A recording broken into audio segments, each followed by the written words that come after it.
Welcome to this journey through one of the most disturbing cases recorded in the history of Missouri. Before we begin, I invite you to leave in the comments where you're watching from and the exact time at which you're listening to this narration. We're interested to know in which places and at what times of day or night these documented accounts reach.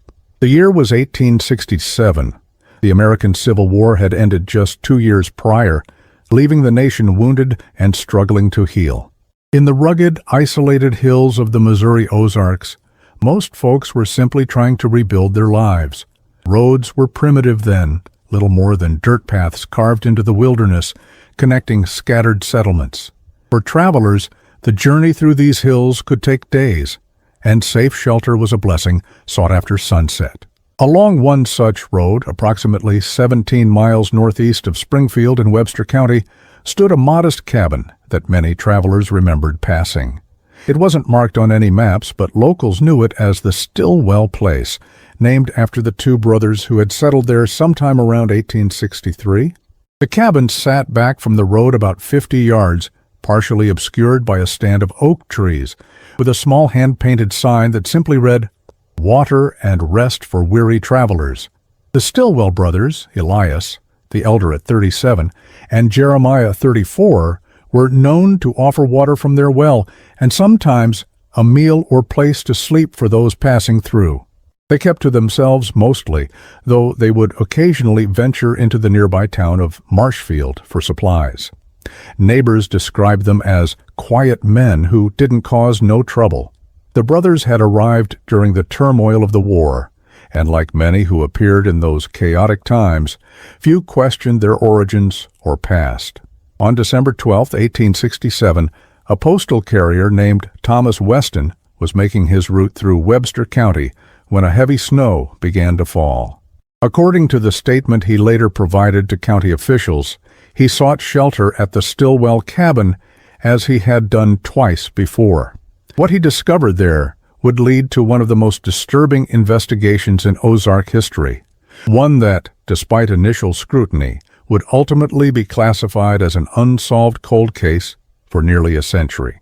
What follows is a documented account assembled from county records, newspaper articles from the Springfield, Missouri Weekly Patriot, personal testimonies, and evidence collected by the Webster County Sheriff's Department in 1867 and 1868. Some records were later recovered during a courthouse renovation in 1952, providing additional details previously thought lost. As the winter of 1867 settled over the Ozarks, no one suspected that the Stillwell brothers had been serving travelers something far more sinister than water. Their hospitality concealed secrets that would haunt Webster County for generations. Thomas Weston's postal route took him through some of the most remote parts of the county. At 31 years old, he was no stranger to the hardships of the trail, having served as a scout during the war. The snow was coming down heavily that December afternoon, and visibility was poor. He later testified that he almost missed the turn to the Stillwell Place, only noticing it when his horse stopped suddenly near the path. The cabin looked different somehow, Weston stated in his report. No smoke from the chimney, despite the cold. No lantern in the window, like there usually was. He approached cautiously, noting that there were no fresh tracks in the snow, which struck him as odd. The Stillwells rarely left their property during winter months. Weston claimed he called out several times before trying the door, which he found unlocked. The interior was dark and unusually cold. A half-eaten meal sat on the table, the food hardened with frost. The fireplace contained only cold ashes. Most striking, according to Weston, was the silence. It was the kind of quiet that makes a man's ears ring, he wrote. A search of the cabin revealed no sign of the brothers. Their coats still hung by the door. Their rifles remained mounted above the fireplace. It appeared they had simply vanished in the middle of a meal. Weston, concerned and confused, decided to continue to Marshfield, despite the worsening weather, to report his discovery to Sheriff James Harrington. Initial assumptions were simple. Perhaps the brothers had gone hunting and gotten caught in the storm. Maybe they had relatives nearby they'd gone to visit. But something about the abandoned meal troubled the sheriff enough to assemble a search party the following day. What they found, or rather, what they didn't find, marked the beginning of a mystery that would only deepen with time. The Stillwell brothers had appeared in Webster County during the summer of 1863, a time when the war had turned the Ozarks into a lawless frontier. Missouri, a border state with divided loyalties, saw some of the most vicious guerrilla fighting of the conflict. Amid this chaos, two brothers purchasing a plot of land and building a cabin raised few eyebrows. According to land records recovered in 1952, Elias and Jeremiah Stillwell bought their property from a widow named Margaret Holloway, whose husband had been killed at the Battle of Wilson's Creek. They paid in gold coins, which was unusual enough to be mentioned in the deed. The brothers claimed to be from Kentucky, though they offered little else about their background.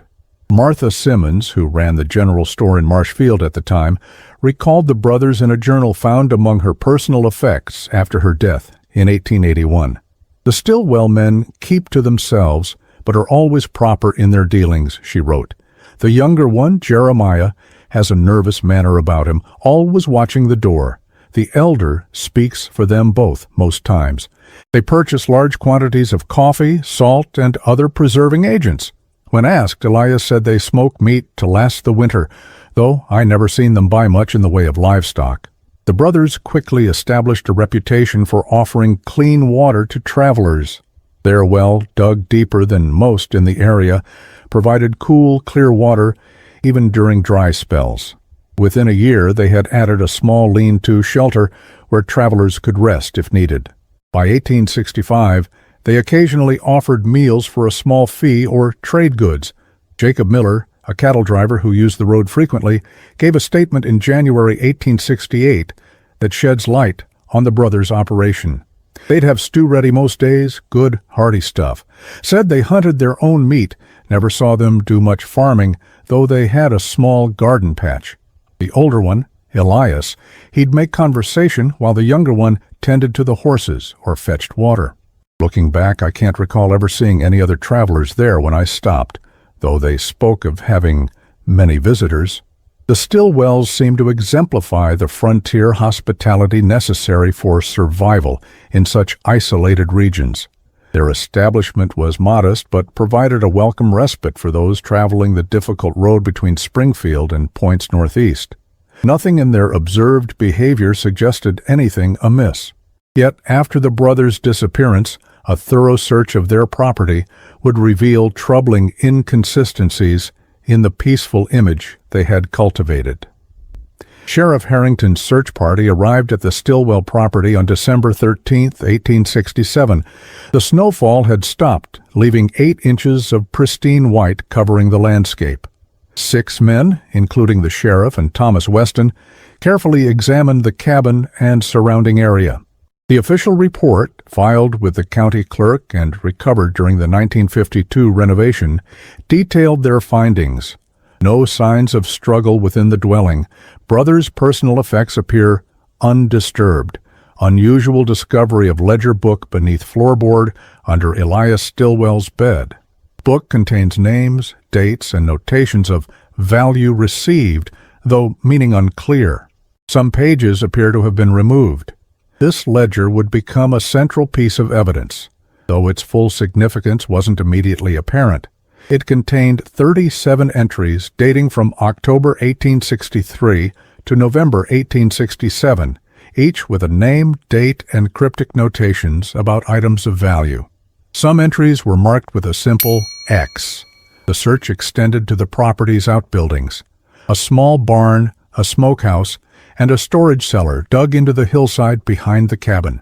The barn contained a single mule and evidence of at least 2 horses, now missing.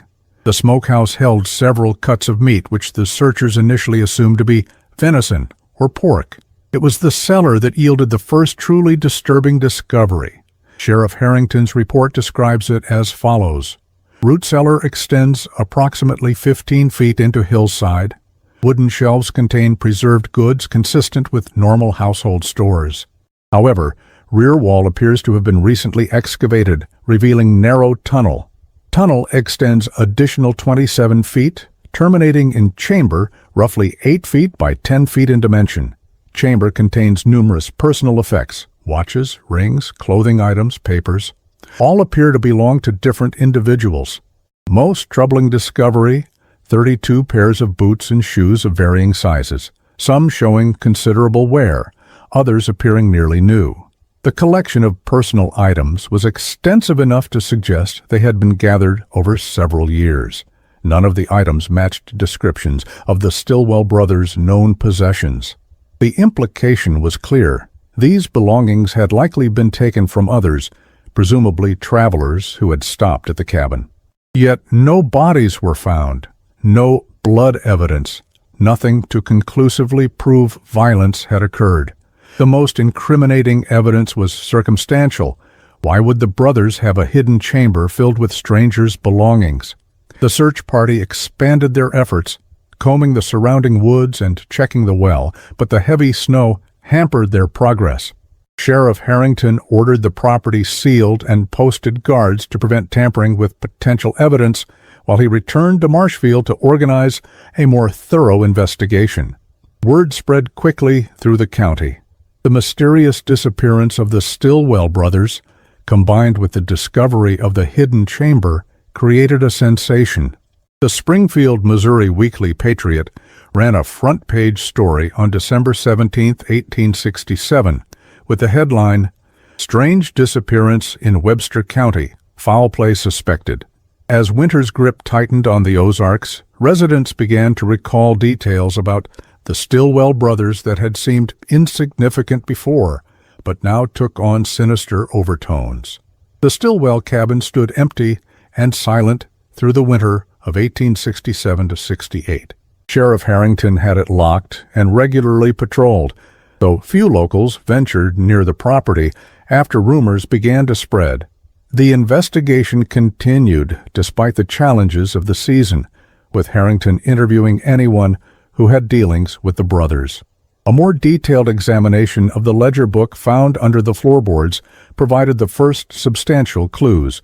Each entry followed a pattern, a name, a date, a notation about items of value, watches, coins, a fine coat, etc., and occasionally details about a destination. Entries marked with an X included an additional notation about the quality of goods. The final entry, dated November 29, 1867, read, J. Hammond, Springfield Merchant, gold timepiece, $37 notes, quality goods, X. Sheriff Harrington cross-referenced these names with reports of missing persons and found several matches. Joseph Hammond, a Springfield merchant, had indeed been reported missing by his family after failing to return from a business trip to St. Louis in late November. Similarly, William Cooper, listed in an entry from July 1867, had disappeared while traveling to visit relatives in Springfield. The implications of these matches were disturbing, but still circumstantial. Without bodies or witnesses, proving that the Stillwell brothers had been involved in disappearances remained challenging. Throughout January and February of 1868, Sheriff Harrington meticulously compiled a list of all travelers reported missing along the routes near the Stillwell property. The list eventually contained 23 names dating back to late 1863, shortly after the brothers had established themselves in the area. One name on the list proved particularly significant. Reverend Michael Donovan, a circuit preacher known to travel throughout the Ozarks, had disappeared in April 1866 while journeying from Springfield to Lebanon. His name appeared in the ledger with the notation, Man of Cloth, Silver Cross, Few Coins, Books of No Value. X. Reverend Donovan's congregation in Lebanon had conducted extensive searches when he failed to arrive, but no trace of him had been found. The discovery of his name in the ledger prompted a renewed search focusing specifically on the areas around the Stillwell property. On February 23, 1868, during a brief thaw, Sheriff Harrington's deputies found a shallow grave approximately half a mile from the cabin, concealed in a thicket of brambles. The grave contained the remains of a man wearing the tattered remnants of clerical clothing. A silver cross, mentioned in the ledger entry, was notably absent. The discovery of Reverend Donovan's remains provided the first concrete evidence that the Stillwell brothers had been involved in at least one disappearance. However, the condition of the remains raised troubling questions. According to Dr. Hayes's examination notes, the body showed evidence of extensive post-mortem processing. Flesh removed from majority of bones with precision suggesting knowledge of anatomy. Long bones broken at ends in manner consistent with marrow extraction. This grim finding suggested something far more disturbing than simple robbery and murder. It hinted at practices so depraved that even hardened frontier lawmen were reluctant to consider the implications. In March 1868, when the ground had thawed enough for more extensive digging, Sheriff Harrington organized a thorough search of the property. County records indicate that 20 men participated, systematically excavating areas around the cabin, barn, and cellar. What they discovered was described in clinical terms in the official report, but newspaper accounts were more explicit. The Springfield, Missouri Weekly Patriot's March 19, 1868 edition reported, "Grim discovery at Stillwell Farm. Human remains unearthed." According to the official record, investigators found human remains in 3 locations on the property: in a deep pit behind the barn scattered in the wooded area approximately 200 yards northwest of the cabin, and, most disturbing, sealed within the walls of the smokehouse. Forensic science was primitive in 1868, but Dr. William Hayes, the county physician who examined the remains, estimated they belonged to at least 7 different individuals. His notes, preserved in the county archives, indicate that some bones showed evidence of being processed with tools similar to those used in butchering animals. The most damning evidence came from the smokehouse. Among the hanging meats that the search party had initially assumed to be venison or pork, Dr. Hayes identified cuts that were unmistakably human in origin. His report states simply, "Certain preserved meats appear to be of human derivation, prepared in a manner suggesting knowledge of anatomy and preservation techniques." The implications were horrifying. The Stillwell brothers had apparently been killing travelers, taking their valuables, and, most unthinkably, processing their remains as food, which they then served to subsequent travelers who stopped at their cabin. Yet, the brothers themselves were still missing. No trace of Elias or Jeremiah Stillwell was found during the search, leaving investigators to wonder if they had fled, or perhaps met with violence themselves. The abandoned meal on their table remained an unexplained detail. The case took another turn in April 1868 when a man named Theodore Palmer came forward with information. Palmer, a trapper who often worked the remote areas of the county, claimed to have encountered Jeremiah Stillwell on December 11, 1867, the day before the brothers' disappearance was discovered. "I was checking my lines up near Beaver Creek, maybe 5 miles north of their place," Palmer stated in his affidavit. "Saw a man on horseback leading another horse with a bundle tied to it. Recognized him as the younger Stillwell brother. He seemed in a hurry, didn't stop to talk like he normally would, just nodded and kept riding north. Didn't think much of it until I heard about them going missing." Palmer's statement suggested that at least Jeremiah Stillwell had left the property deliberately, taking provisions with him. This contradicted the scene at the cabin, with its half-eaten meal and abandoned personal items. Had Jeremiah fled while Elias remained? Had Elias been a victim of his own brother? Or was there some other explanation for the seemingly contradictory evidence? Sheriff Harrington expanded the search to areas north of the county, sending telegrams to authorities in neighboring regions with descriptions of the Stillwell brothers.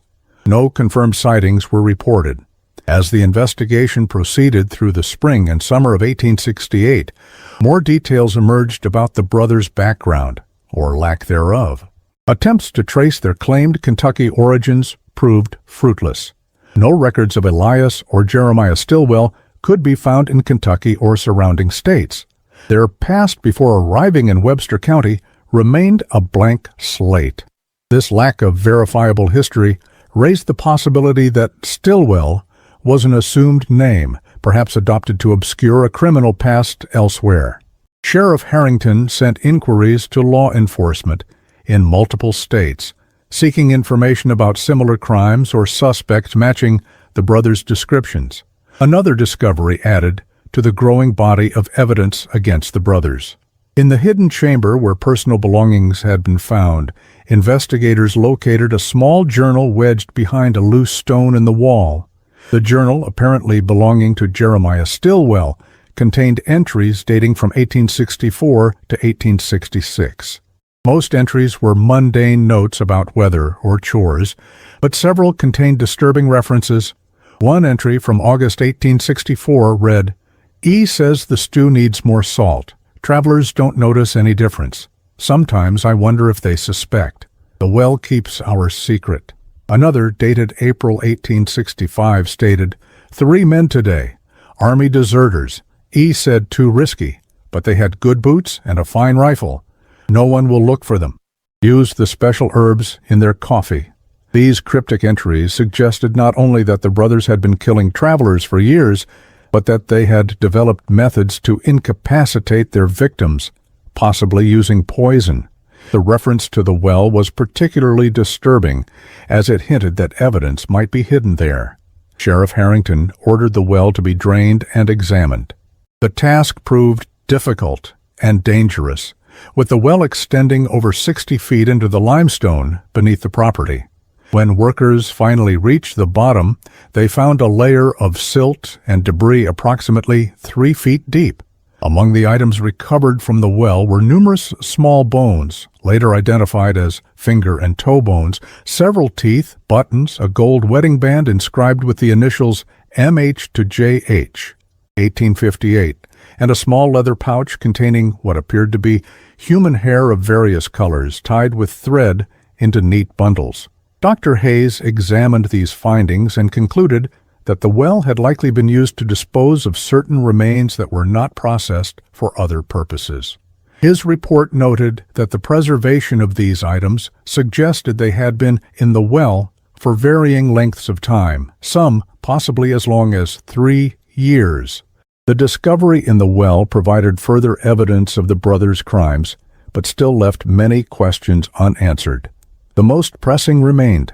What had happened to Elias and Jeremiah Stilwell? By August 1868, with no further leads and the brothers still missing, the active investigation began to wind down. Sheriff Harrington maintained that the case remained open, but resources were redirected to more pressing matters. The Stilwell property, considered a scene of horrific crimes, remained abandoned, the county unable to legally dispose of it without resolution regarding its owners. The story of the Stilwell brothers and their gruesome hospitality quickly entered local folklore. Parents warned children to be wary of strangers offering food or shelter. Travelers through the area gave the property a wide berth, crossing themselves as they passed.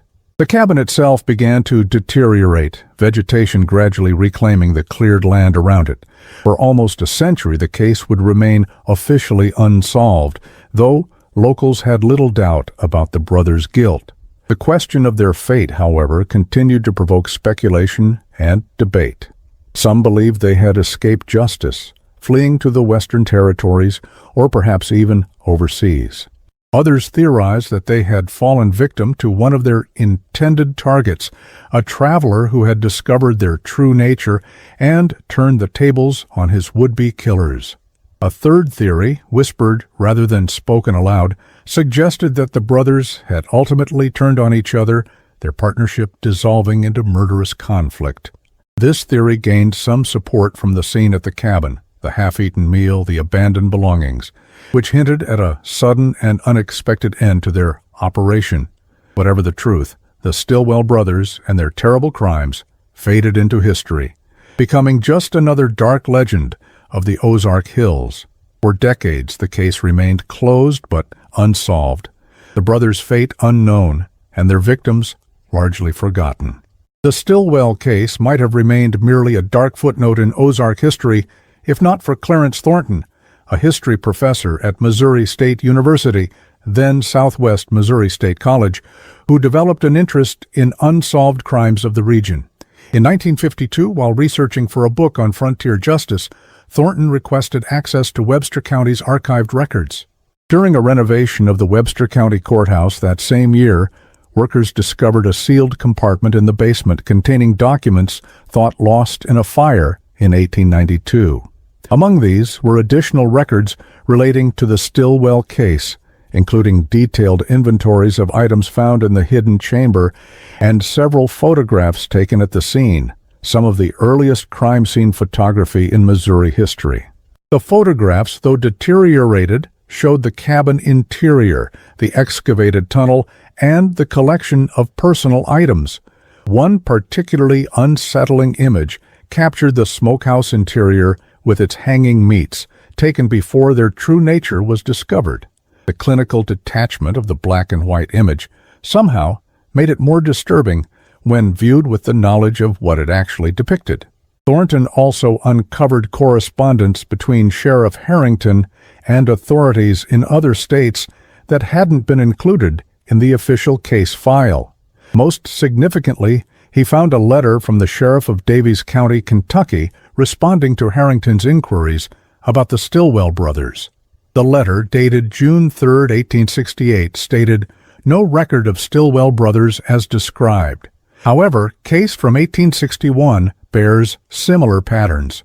Brothers Ezekiel and Joshua Hartley disappeared following accusations of grave robbing and customer poisoning at their roadside tavern. Descriptions match your suspects. Ezekiel would now be approx. 37 years, Joshua 34. Both known for unusual interest in anatomy and preservation methods. Joshua worked briefly as assistant to local doctor before dismissal for unspecified misconduct. This connection suggested the Stillwell brothers had likely been the Hartleys, who had changed their identities and relocated to Missouri during the chaos of the Civil War. Their pattern of predatory behavior had apparently begun earlier and in another state, adding a new dimension to the case. Further research by Thornton uncovered additional details about the Hartley brothers. Newspaper archives from Kentucky revealed that the brothers had operated a small tavern called Hartley's Rest on a road between Owensboro and Hartford from 1858 to 1861. The establishment had gained a reputation for serving unusually flavorful stews and meat pies, drawing travelers despite its remote location. In early 1861, suspicions arose when the local cemetery reported evidence of grave tampering. Around the same time, several travelers who had stopped at Hartley's Rest were reported missing by their families.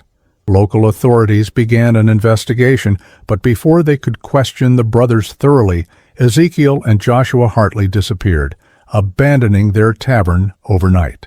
The parallels to the Stillwell case were striking. Brothers operating a roadside establishment catering to travelers, unexplained disappearances, and a sudden vanishing act when suspicions arose. The physical descriptions and ages matched as well, supporting the theory that the Hartleys had reinvented themselves as the Stillwells and continued their predatory activities in Missouri. Thornton published his findings in the Journal of Ozark Studies in 1953, bringing renewed attention to the long cold case. His article, Serving More Than Water, The Stillwell Brothers' Reign of Terror, presented the most complete account of the case to date, incorporating both the original investigation and his own discoveries. Following Thornton's publication, an elderly woman named Sarah Wilkes contacted him with a story passed down in her family.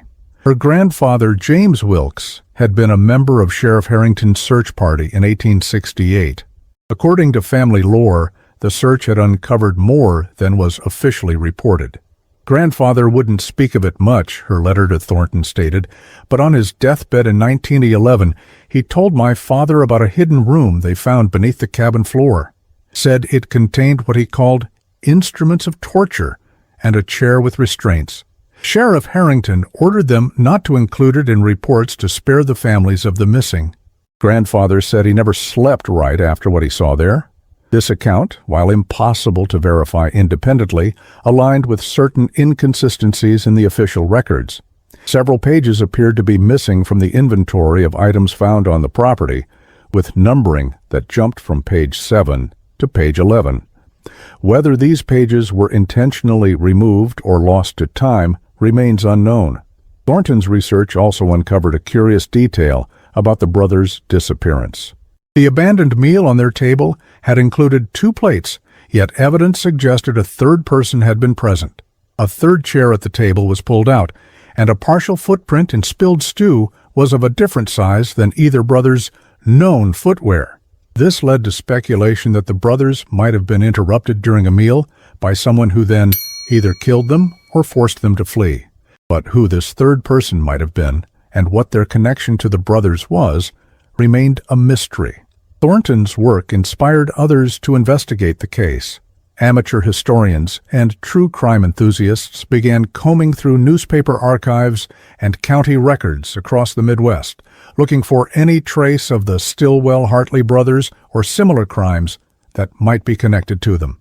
In 1954, a librarian in Jefferson City discovered a newspaper article from the St.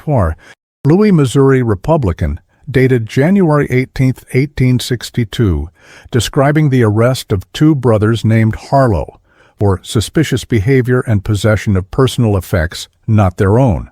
The brothers were held briefly but released due to lack of evidence. The physical description matched the Stillwell-Hartley brothers, suggesting they may have adopted multiple identities during their criminal career.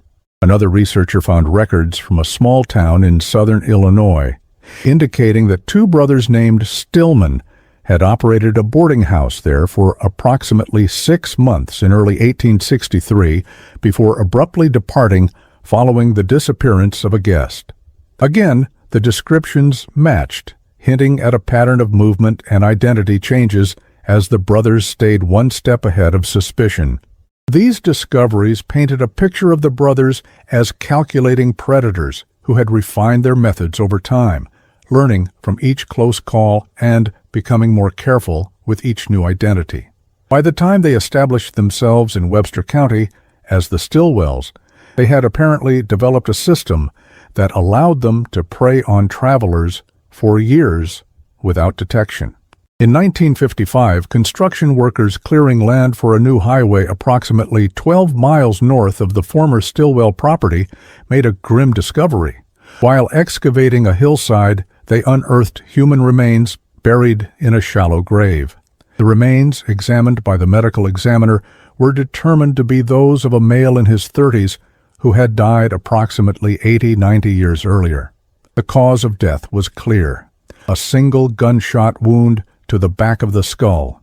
With the remains was a pocket watch with the initials ES engraved on the inside of the case. This led investigators to believe they had found Elias Stillwell, apparently murdered and buried far from the cabin he had shared with his brother. The location aligned with Theodore Palmer's 1868 statement about seeing Jeremiah Stillwell riding north on December 11, 1867. Had Jeremiah killed his brother and fled? Or had some third party killed Elias and forced Jeremiah to flee? Further examination of the remains revealed additional details. The medical examiner noted that the victim's right hand was missing entirely, apparently removed post-mortem with a sharp instrument. This unusual detail seemed ritualistic rather than practical, suggesting something more complex than a simple murder. The discovery of what appeared to be Elias Stillwell's remains prompted a renewed search of the area, but no trace of Jeremiah was found. If he had continued north after burying his brother, he had left no discernible trail. No trace of Jeremiah Stillwell or Joshua Hartley was ever found.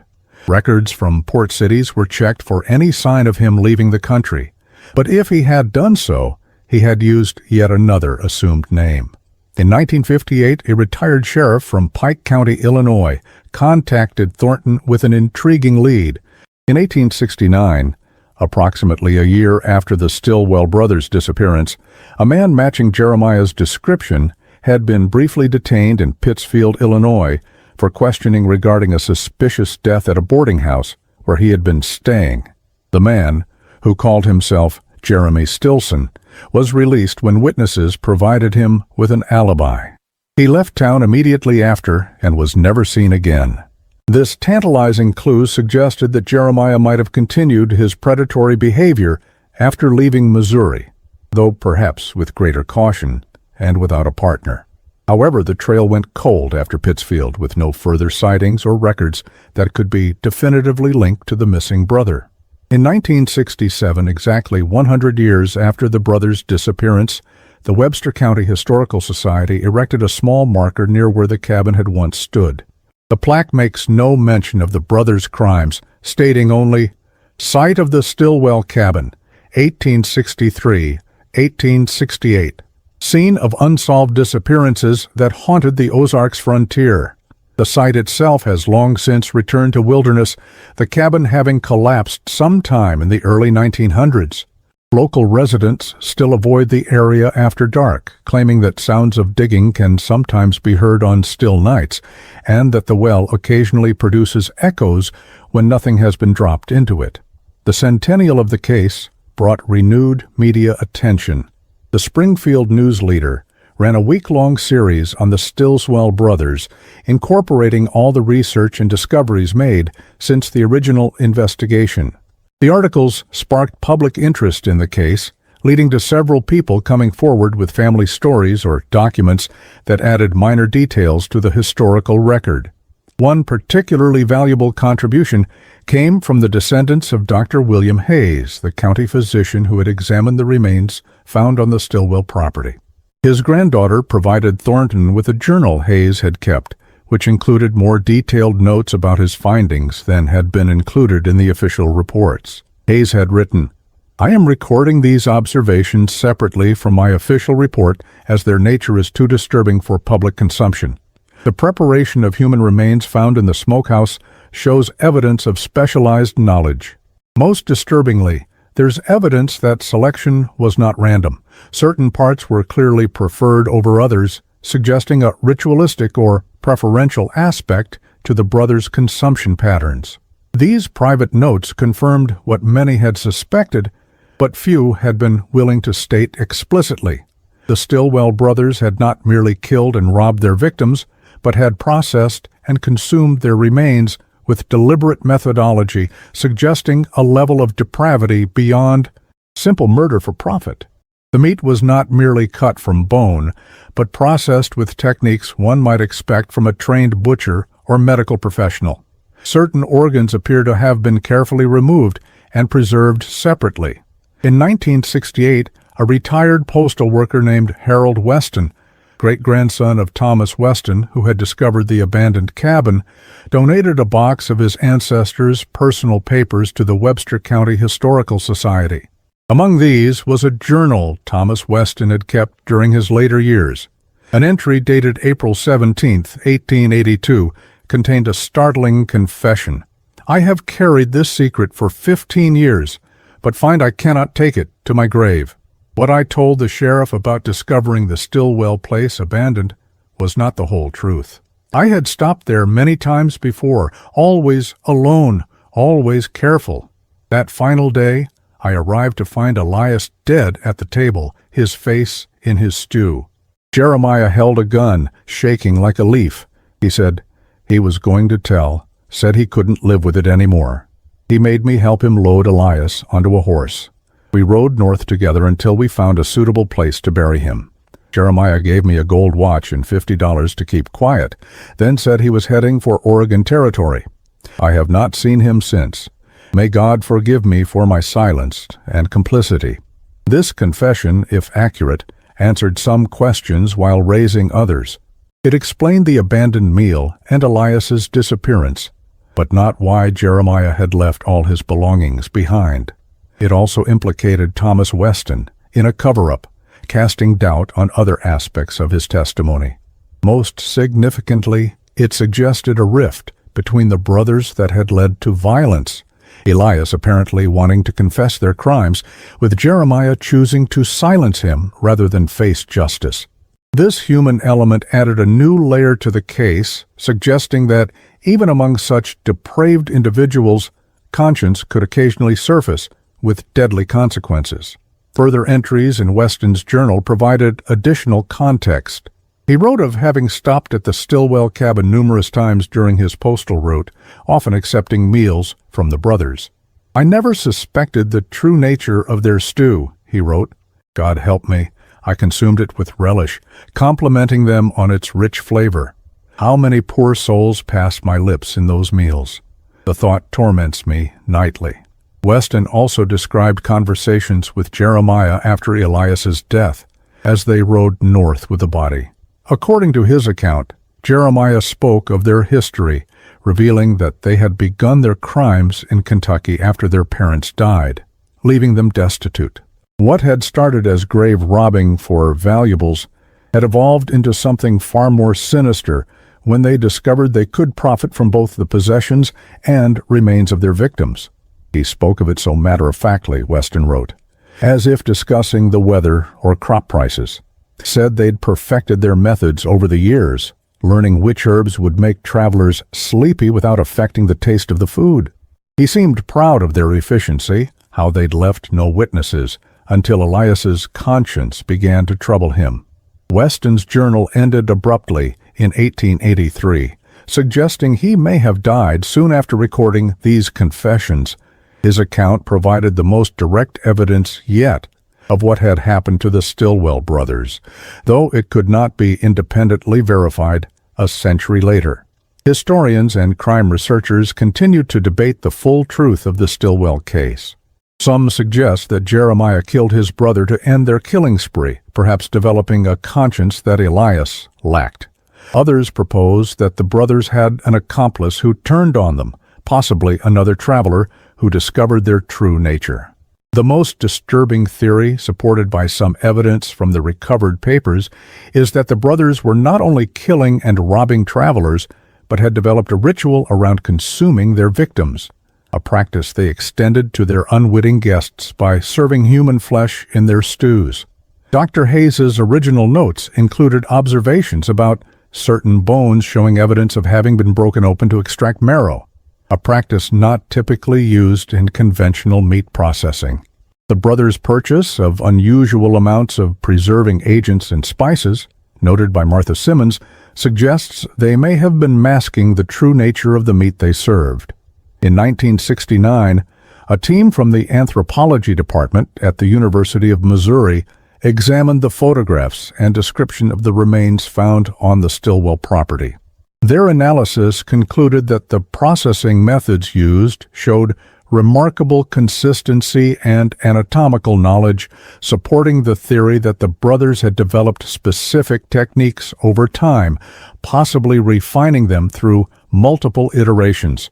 The anthropologists also noted that the removal of certain body parts appeared selective rather than random, with particular attention paid to muscle groups from the thighs, shoulders, and back, cuts that would be considered prime in traditional butchery.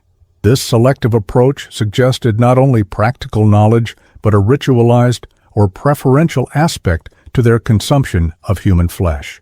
The Missouri State Police officially closed the Stillwell case in 1969, classifying it as solved, despite the absence of a trial or definitive proof of what became of Jeremiah Stillwell. The official conclusion was that the brothers had killed at least 21 travelers between 1863 and 1867, robbing them of valuables and processing their remains for consumption and to dispose of evidence. Throughout the 1970s, interest in the case occasionally resurged when similar crimes were discovered elsewhere in the country. Comparisons were drawn to other historical cases of cannibalism and serial murder, with criminologists using the Stillwell case as a study in how isolated environments and transient victims created opportunities for predators to operate undetected for extended periods. In 1972, a historical researcher named Eleanor Phillips discovered an intriguing connection while examining Oregon territorial records. A man named Jerome Stillman had purchased land near Portland in 1869, establishing a small way station for travelers heading to and from the city. The physical description matched what was known of Jeremiah Stillwell, and the timing aligned with Thomas Weston's claim that Jeremiah had headed for Oregon territory. Phillips found that Stillman had operated his way station for approximately 3 years before selling the property and disappearing from records.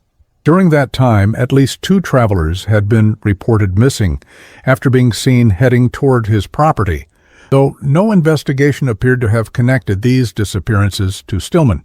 This discovery suggested that Jeremiah might have continued his predatory behavior after fleeing Missouri, though perhaps with greater caution and a quicker willingness to move on when suspicions arose. The pattern fit with what was known of the brothers' earlier movements through Kentucky, Illinois, and Missouri, establishing themselves in relatively isolated locations, preying on travelers and relocating when necessary. However, the trail went cold after Stillman sold his Oregon property in 1872. If Jeremiah Stilwell had adopted yet another identity, he had done so without leaving records that could be connected to his previous personas. Whether he eventually faced justice, died of natural causes, or continued his crimes under another name remains unknown. The final whereabouts of Jeremiah Stilwell remain a mystery. If Thomas Weston's belated confession was accurate, Jeremiah headed to Oregon Territory.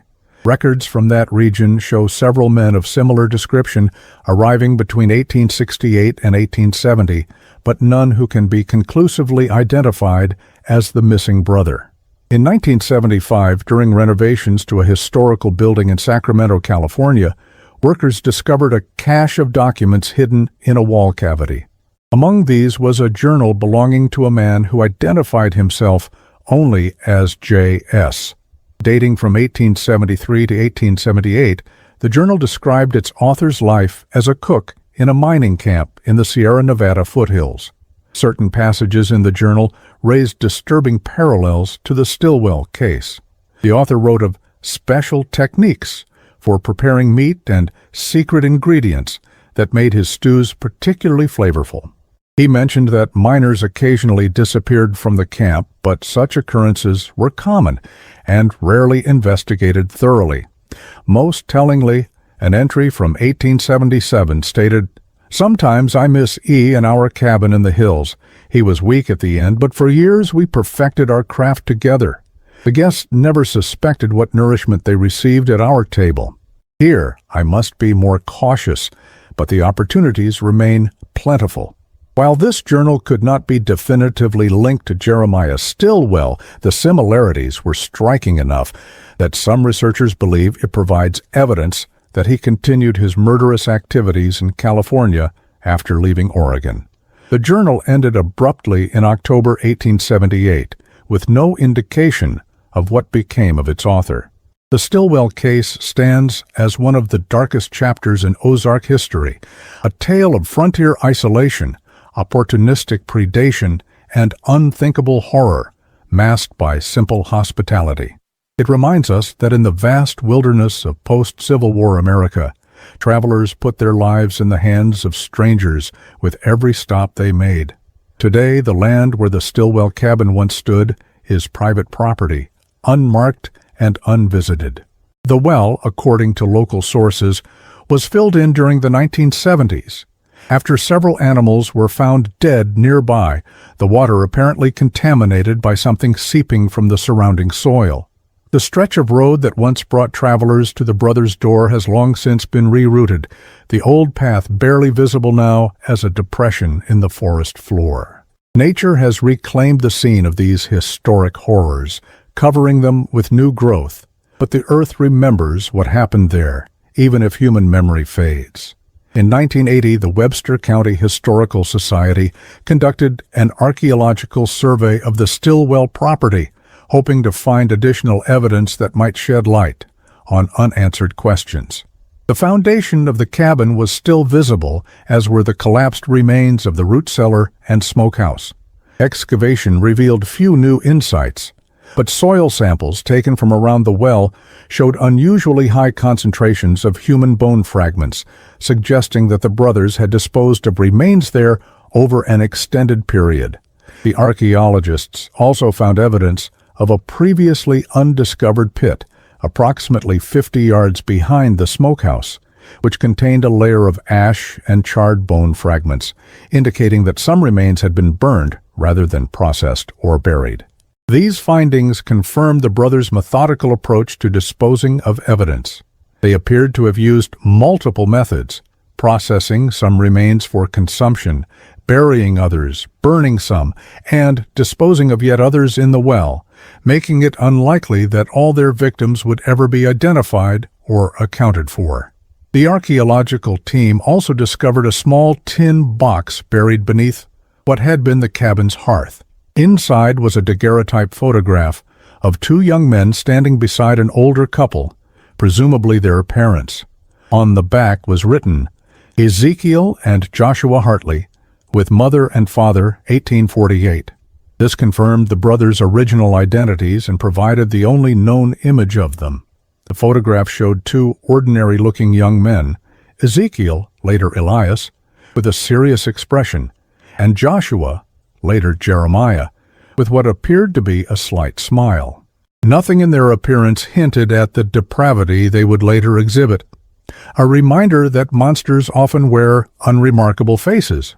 In a final eerie postscript to this case, a historian researching Missouri Civil War records in 1961 discovered that a Union patrol had briefly stopped at a cabin matching the Stilwell property's location in October 1863, shortly after the brothers had established themselves there. The patrol leader's report mentioned accepting a meal from two Kentucky men recently settled, and noted that 3 of his men fell ill afterward, though all recovered. Had this been an early, unsuccessful attempt by the brothers to claim victims? If so, it suggests their methodology evolved over time, becoming more effective and leaving fewer survivors to raise alarms. The patrol leader, Lieutenant James Morley, wrote that he found the brothers oddly hospitable given the tensions in the region, and noted that their cabin seemed unusually well appointed for men so recently settled. He described a meal of hearty stew with meat of indeterminate origin, and observed that the brothers seemed disappointed when the patrol announced their intention to continue their journey rather than camp for the night. This account, combined with the brothers' known history in Kentucky, suggests that they had arrived in Missouri with their murderous intentions already formed, wasting little time in attempting to continue their predatory activities. The fact that the patrol members survived might indicate that the brothers were still refining the herbs or poisons they later used to incapacitate their victims. In 1985, a doctoral student researching historical criminal psychology interviewed several elderly residents of Webster County who had grown up hearing stories about the Stilwell brothers. One recurring theme in these accounts was the brothers' apparent interest in folk medicine and herbal preparations. Martha Prentice, 93 at the time of the interview, recalled stories her grandmother had told her. Grandma said the younger brother would come to town asking about plants that grow in these hills, had particular interest in ones that caused drowsiness or confusion, claimed it was for helping with his brother's headaches, but folks later wondered if they weren't using those plants on their visitors. This interest in medicinal or poisonous plants aligned with the brothers' known background. Joshua Hartley had worked briefly as a doctor's assistant in Kentucky before being dismissed, potentially gaining knowledge of both anatomy and pharmaceuticals. The brothers may have combined this formal knowledge with local folk traditions to develop methods for subduing their victims without struggle. Analysis of the brothers' purchasing patterns at Martha Simmons's general store showed regular acquisition of herbs and substances that, while individually innocuous, could potentially be combined to create sedative compounds. Items like valerian root, certain mushroom varieties, and large quantities of alcohol could have been used to create preparations that would make travelers drowsy or compliant. Perhaps the most chilling aspect of the Stilwell case is not what we know, but what remains unknown. How many travelers simply vanished on those remote Ozark roads, their disappearances never connected to the murderous brothers? How many families never learned the fate of loved ones who set out on journeys and never arrived? And somewhere, perhaps, descendants of Jeremiah Stilwell live on, unaware of their ancestors' dark legacy, or carrying secrets of their own. In 1992, the case received renewed attention when a true crime author published The Stilwell Brothers, America's Forgotten Predators, a comprehensive examination of the case incorporating all known evidence and theories. The book became a regional bestseller and sparked interest in the case among a new generation. Following the book's publication, a woman from Northern California contacted the author with an intriguing family story. Her great-grandfather had operated a boarding house in Sacramento in the late 1870s. Among his tenants was a middle-aged man who worked as a cook at various establishments around the city. This man, who called himself John Smith, was described as polite but reclusive. According to family lore, Smith died suddenly in 1879 of what appeared to be a stroke. When the boarding house owner cleaned out his room, he found a locked trunk containing various personal items, including several watches, rings, and other valuables that seemed inconsistent with Smith's modest lifestyle. Also in the trunk was a journal containing entries that disturbed the boarding house owner so deeply that he burned it after reading only a few pages. The woman believed, based on the timing and description, that John Smith might have been Jeremiah Stilwell in his final identity. While this connection cannot be proven, it presents a plausible end to Jeremiah's story. Dying anonymously in California, his true identity and horrific crimes known only to himself. If this account is accurate, it suggests that Jeremiah Stilwell eluded justice throughout his life, taking the full truth of his crimes to his grave. The known victims represent only those who could be connected to the brothers through the evidence found at their Missouri cabin, likely a fraction of their total victims across multiple states and identities. The sound of water still echoes in that deep well, even filled with earth. The whispers of the past never truly fade in places where such darkness once dwelled. For those who know the story, passing through the Missouri Ozarks still brings a shiver of awareness, a reminder that not all who offered hospitality to weary travelers did so with pure intentions. In 2004, an episode of a popular television series on historical crimes featured the Stilwell case, bringing it to national attention. The show included interviews with historians, criminologists, and descendants of Webster County residents who had been involved in the original investigation. One particularly poignant segment featured an elderly woman whose great-grandfather had disappeared while traveling through Missouri in 1866. His name had been found in the Stilwell ledger, confirming a family suspicion that had persisted for generations. All these years, we wondered what happened to him, she said. Now we know, though the truth is more horrible than anything we imagined.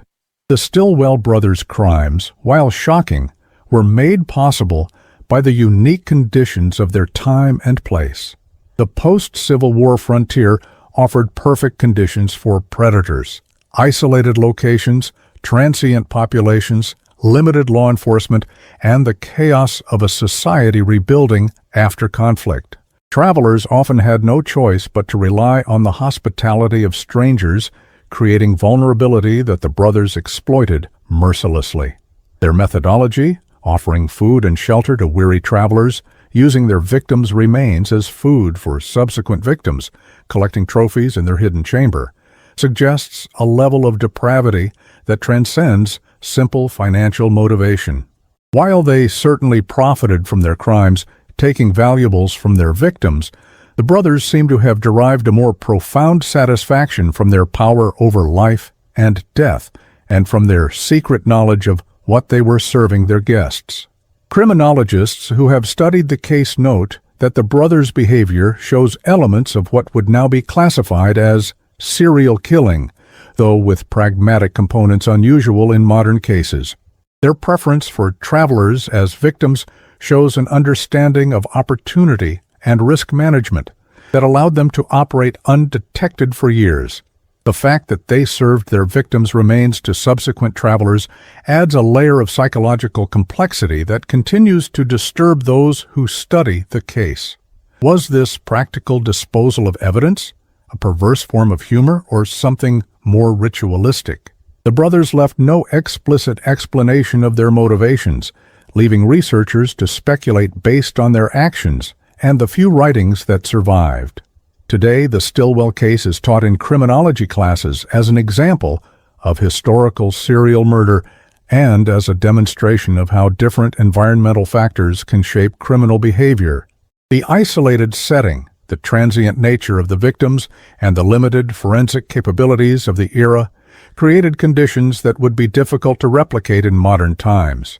Yet the fundamental horror of the case remains timeless. The violation of the sacred trust between host and guest, the exploitation of human vulnerability, and the revelation that monsters often wear human faces, offering water to the thirsty and rest to the weary, while harboring unimaginable darkness within.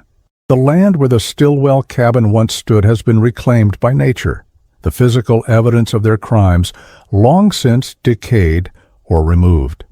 But the story endures, a cautionary tale passed down through generations, a reminder of humanity's capacity for both hospitality and horror. And somewhere in the Missouri Ozarks, where the old road once passed, travelers still sometimes report an unexplained unease, a sudden chill in the air, as if the land itself remembers what transpired there. Brothers who served more than water to weary travelers, whose true legacy was written in blood and bone rather than historical records. For those who know the tale, the lesson remains clear. Not all who offer shelter from the storm have benevolent intentions. Sometimes the most dangerous predators are those who smile and invite you in from the cold, offering a hot meal